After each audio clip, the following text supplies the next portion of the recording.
shu ularga qarshi bo'lolmaysan, sizlar ishlaring bo'lmaydigan ish ekan. Bunaqa ekan, va hozir gaplar har kuni negativ fikrlar menga aytiladi. Har kuni bir kunda bir marta bo'lmasa.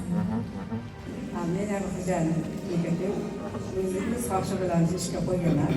Lekin natija hozircha yo'q, 3 oy bo'ldi ishga kirganimda. Natija ko'rmaganim uchun negativ turibdi. O'xshamaydi, qilolmaysan, qo'limdan kelmaydi deb negativ turibdi. Meni maqsadim hisoblarimga o'xshab katta ularga ishlash.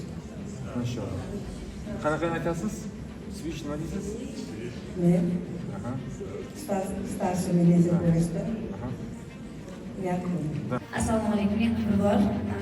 Men bugungi treningimizdan taassurotlarim o'z o'rniga kelganda, joyi kelganda, kerakli joyda kerakli inson bo'lishni o'rgandim. Misol, to'g'ri kelgan joyda aytdingiz-ku, kirish kerak rolga dedingiz-ku. O'zi Xudoga shukr, Alloh bergan talantlar bor. Yanada shakllantiraman, Xudo xolasa va to'xtamayman. Rahmat ustoz.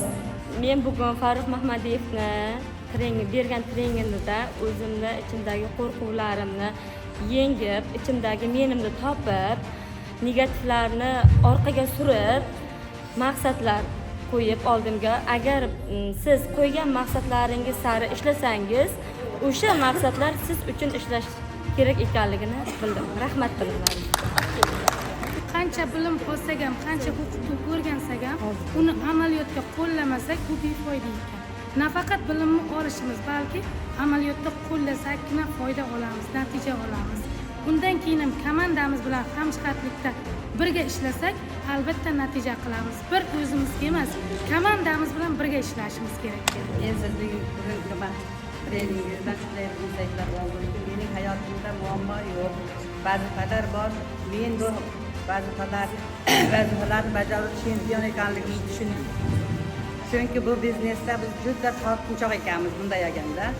Endi mana shu sizning treningingizdan chiqib, shu olg'a chempion bo'lmoqchiman. Sher bo'lamiz. Inshaalloh sher bo'lmoqchimiz.